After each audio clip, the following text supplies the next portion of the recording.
Oi, pessoal! Hoje nós vamos conversar sobre dois genjutsus tão poderosos que acabaram sendo proibidos: Izanami e Izanagi. Você já pensou que seria legal conseguir deformar a realidade a seu favor? E nesse caso, você usaria um Izanagi? Ou já se percebeu repetindo tantas vezes o mesmo comportamento que até mesmo achou que estivesse preso em um Izanami? Então, vamos conversar sobre isso.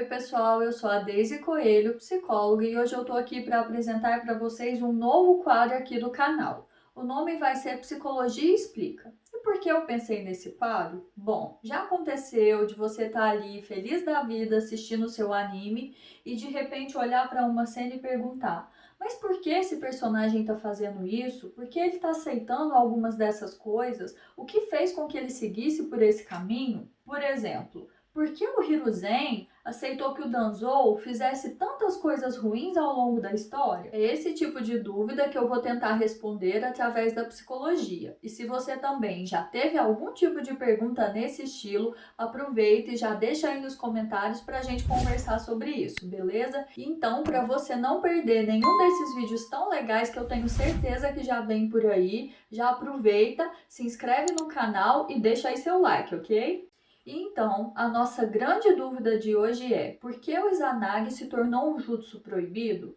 Afinal, o que fez do Izanagi e do Izanami dois jutsus tão poderosos assim? Bom, o Izanagi permite que a gente possa deformar a realidade, transformando ilusão em realidade e realidade em ilusão. Mas para que isso? Porque dessa forma eles tinham condição de reescrever o destino da maneira que eles gostariam que ele acontecesse. Ou seja, é como se eu tivesse uma carta na manga que eu pudesse utilizar para determinar os resultados de uma dada situação em benefício próprio. No geral, os Uchiha tendiam a utilizar esse genjutsu em situações de guerra, para terem a vitória ou para evitarem alguma situação de morte. E pensando na psicologia e no nosso dia a dia, já aconteceu com você de alguma vez ter uma grande decisão a ser tomada, ficar com muito medo exatamente porque não tem condição de garantir qual será o resultado, ou seja, que aquilo dará certo da forma como você gostaria?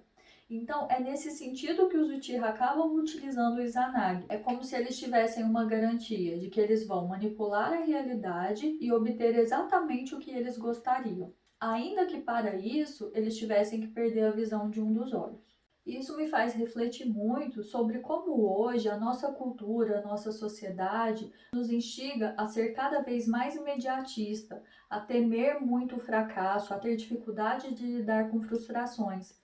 Ainda que o preço pago fosse a perda de uma visão, vale a pena simplesmente para não fracassar? Eu sei que no caso deles era de vida ou morte, mas no nosso dia a dia, quantas vezes a gente procrastina uma decisão, a gente evita ao máximo tomar decisões e se posicionar para não ter que lidar com a possibilidade de que aquilo dê errado? E aí vocês se lembram que muitos Uchihas começaram a usar o Izanagi e, consequentemente, a ter muito conflito dentro do próprio clã. E é aí que surge o Izanami, para tentar conter o uso exagerado do Izanagi. Mas, infelizmente, o preço de utilizá-lo era o mesmo, a perda da visão.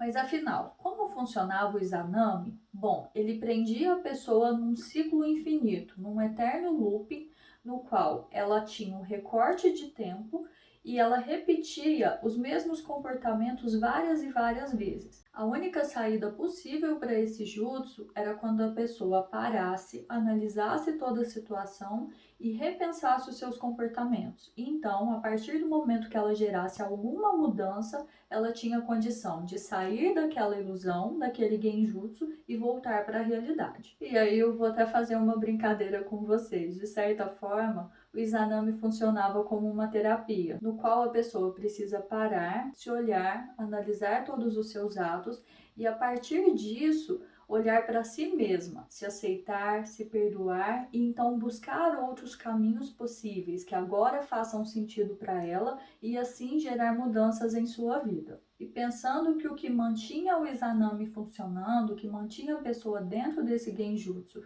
era a repetição de um padrão de comportamento, isso me faz pensar Quantas vezes na vida a gente também não fica preso em algum padrão comportamental?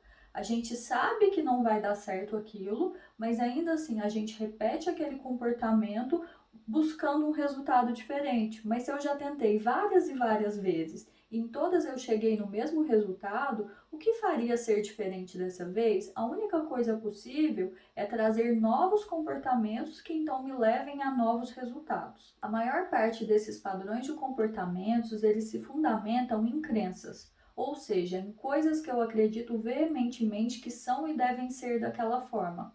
E algumas vezes essas crenças podem ser limitantes, e é então que elas costumam trazer prejuízos para a minha vida. Vamos pensar, que eu pensasse algo do tipo, nossa, tudo para mim sempre dá errado, ou não, ninguém nunca vai gostar de mim, nunca vou ter amigo, namorado. De certa forma, com essas crenças limitantes, eu posso acabar atraindo para mim comportamentos que me façam agir dessa forma e, consequentemente, me levem a confirmar esse resultado do que eu acho, que nada nunca vai dar certo, que ninguém nunca vai gostar de mim. E aí, se identificam com alguma coisa nesse sentido? Mas então, respondendo à nossa grande pergunta, por que o Izanagi se tornou um jutsu proibido? Bom, até pela fala do próprio Sasuke, ele comenta que ele veio em função da arrogância e da falta de cuidado dos Uchihas. E pensando em nós, no nosso dia a dia, é muita arrogância nossa achar que a gente não vai fracassar nunca. Mas acima disso, ficar dependente de situações que nos gerem alguma segurança e certeza. Porque afinal, o que a gente tem de certeza nessa vida, na realidade, nada.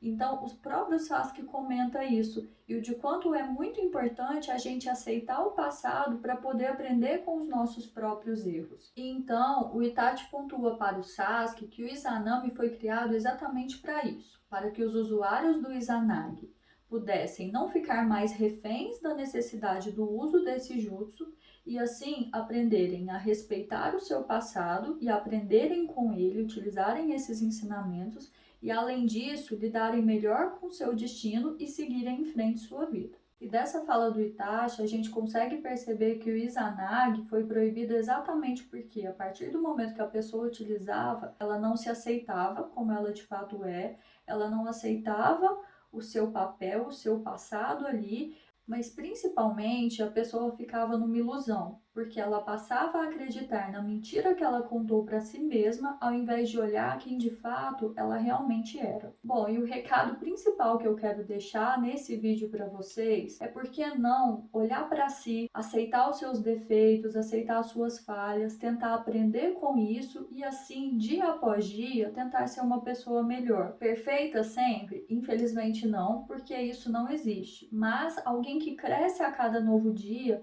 que olha para si, que se ama, se perdoa e dessa forma tende a fazer isso também com aqueles que estão à sua volta. Bom, pessoal, era isso que eu queria deixar para vocês hoje. Espero que tenham gostado. Não esquece de já deixar seu like, se inscrever no canal. Um grande beijo e até o próximo vídeo.